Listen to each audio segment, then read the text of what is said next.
Welcome to the National Weather Service Forecast Office of Miami, South Florida. Its area of responsibility covers the South Florida mainland from Palm Beach County to Miami-Dade County, west to Naples, and north to Lake Okeechobee. There are always at least 2 meteorologists on duty every hour. The public forecaster produces the 7-day general forecast and the 5-day marine forecast for the South Florida Atlantic and Gulf of Mexico coastal waters, including Lake Okeechobee. The Mesoscale Forecaster produces the aviation forecast 4 times a day for 7 South Florida airports, as well as fire weather forecasts and any short-fused warnings such as tornado, severe thunderstorm, and flood warnings.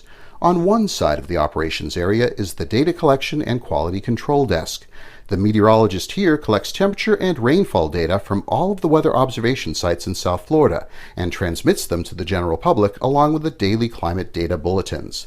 The hydrometeorological technician also monitors NOAA weather radio broadcasts. Whenever a warning is issued, the radio transmits an audible alert that can be picked up by anyone with a NOAA weather radio receiver, providing precious minutes to protect life and property. The meteorologists release a weather balloon twice a day. The balloon has a small package attached to it that measures temperature, humidity, and wind as the balloon rises through the atmosphere. The data is transmitted to a computer on the ground where the technician quality controls the data before sending it out.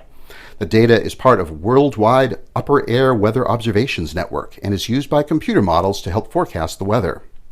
On the other side of the operations area is the NWS Miami Briefing and Media Interview Room. Here, NWS meteorologists perform conference calls and webinars with local emergency managers and media to coordinate potential impacts from high-impact weather events affecting South Florida, as well as routine weekly weather briefings.